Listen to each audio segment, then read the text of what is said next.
Origen was an early Christian scholar, teacher, apologist, ascetic, and confessor. Nicknamed Adeimantus, he was likely born around 150 CE in Alexandria, a city rich in trade and learning. Origen's father was a literary professor who taught his son much, but was arrested for being a Christian and his property confiscated. Origen, 17 at the time, initially sought to join his father in martyrdom, but according to tradition, was prevented by his mother's wiles. For when she sensed that he intended to get up early and rush forth before dawn to contests, she entered her son's bedroom at night while he was asleep and stole all the clothes in which he could go out of doors, thus forcing him to stay home. After his father's execution, Origen became a tutor in order to support his family. After another outbreak of persecution, several Christian leaders fled the city, leaving Origen in charge of educating catechumens. Over the years, his reputation as a teacher grew, and he converted many to the faith while remaining out of the hands of the authorities. According to Rufinus, part of his success was because he acted as he taught, and he taught as he acted.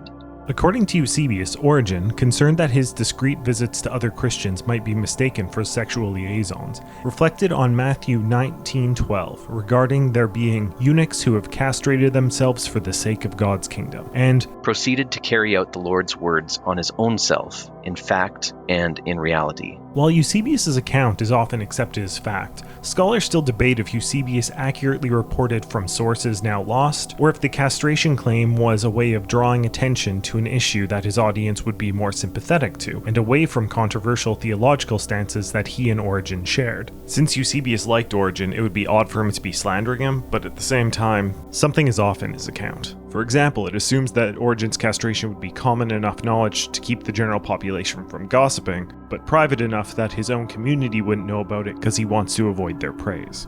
Additionally, such a literal interpretation is inconsistent with Origen's own teachings on Matthew, wherein he describes being a eunuch for the kingdom as castrating the passionate part of the soul without touching the body, and that those who interpret the verse literally, indeed, they have submitted themselves to reproach, and perhaps shame, not only in view of those who are outsiders to the faith, but to many Christians who understand the importance of moderation. There are potential solutions to these inconsistencies. It could be that Origen made an impulsive choice in his youth that he later regretted. Alternatively, Eusebius' sources may have invented the claims to ensure that Origen and his teachings were, well, cut off from the church, as it were. But enough about that. In time, an overworked Origen passed his catechetical duties to another, and started focusing on his scholarly work. Origen is claimed to have been a student of Ammonius Saccas and Clement of Alexandria. However, neither possibility is certain. Origen used spiritual interpretation methods common in Alexandria. These methods were popularized by Philo, Aristobulus, and Aristarchus. Origen believed that the greater importance of any text was the spiritual meaning which upbuilt the Christian. For example, if one were to read about Israel driving out a foreign nation, Origen would consider it a crass and simple reading to think the text is merely or even primarily about historical war. Rather, he would read the text as being about how God desires you to go to war with and drive out your sinful inclinations.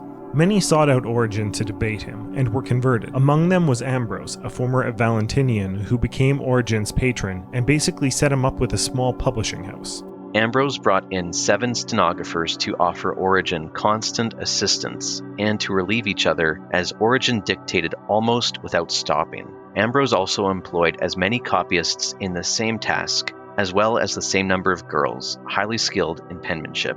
Origen was expected to work diligently. He produced several theological works, including On First Principles, as well as many commentaries, and started work on his Hexapla, a 6-column comparison of the different versions of the Hebrew Scriptures. In Origen's theological works, he was prone to going on speculative tangents. These were more thought experiments and not necessarily to be believed. Such a speculative approach was common among Alexandrian Jewry, and the Alexandrian Christian community was still very Jewish. Origen's rise to prominence was not well received by Bishop Demetrius, who viewed the layman scholar's spiritual authority to be a potential threat to his own ecclesial authority. Origen was often invited by dignitaries to visit and speak. This in effect had led to Origen, a layman, preaching to ordained clergy. Now Origen had requested ordination, but Demetrius denied it. In 232, Origen left Alexandria to avoid political unrest, and while passing through Caesarea, was ordained by local bishops. This angered Demetrius, who protested the ordination, claiming that Origen was unfit for the priesthood. According to Eusebius, this this was on account of him being a eunuch. However, scholars have pointed out that in a letter defending himself, Origen seems to have focused on correcting mischaracterizations of his belief, such as his belief that apocatastasis might even include the salvation of Satan.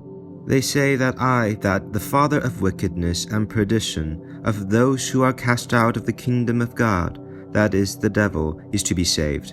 This is something which not even a madman and someone who is manifestly insane can say. The controversy eventually passed, but the rumors remained.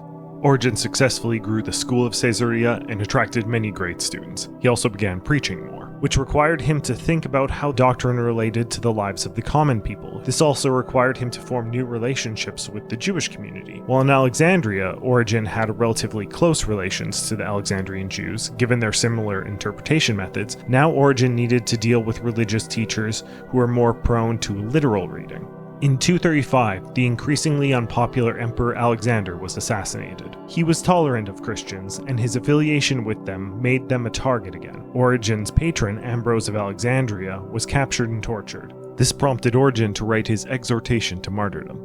Origen, like many Christians of his era who had experienced persecution, greatly opposed the idea that one could recant their faith and then later return to the church. Ambrose was eventually released, but passed away shortly after. The term confessor is an honorific title similar to that of martyr given to those who endure persecution and torture, but are not killed. It is the same title Origen would receive. During the Decian persecutions, on account of his fame, Origen was repeatedly tortured over the span of 2 years in cruel and innovative ways. While he survived his ordeal, he was an old man nearing 70, and in 253 CE, he died. Given all that he accomplished, Origen was regarded as a great theologian. He was widely read and admired in the early church. However, the rumors kept returning. His speculative theology was increasingly condemned and blamed for various heresies. There were several attempts to censure different monastic communities influenced by his works, and in 553 at the Second Council of Constantinople, Origen was officially anathematized. His works gathered and burned.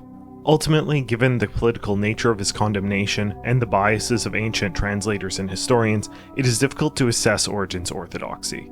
While scholars are divided on this, they are in agreement of his virtue, intellect, and love for God. This has been Ross von Hausen at Saints and Stuff. If you appreciate what we do, feel free to like or subscribe.